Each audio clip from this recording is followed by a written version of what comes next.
యేసు రాజుగా వచ్చుచున్నాడు, లోకమంతా తెలుసుకుంటాడు. దేవుడు ఆ రాజుగా వచ్చుచున్నాడు.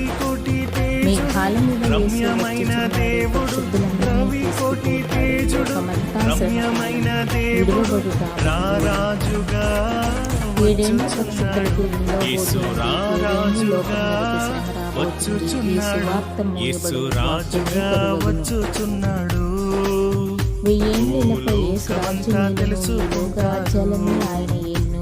యేసు రాజుగా న్యాయమే నిలుచును. ఈ లోక దేవతలన్నీ ఆయన ముందర లోకమంతా సాగిలపడి నమస్కరించి గడగడలాడి వంగని మోకాళ్ళని యేసయ్య ఎదుట వంగిపోవును. క్రైస్తవుడా మరవవద్దు, ఆయన రాకడ కనిపెట్టి ప్రార్థన చేయి. సిద్ధముగా నుండి రెప్పపాటుగా మారాలి, యేసయ్య చెంతకు చేరాలి. యేసు రాజుగా వచ్చుచున్నాడు, ఈ లోకమంతా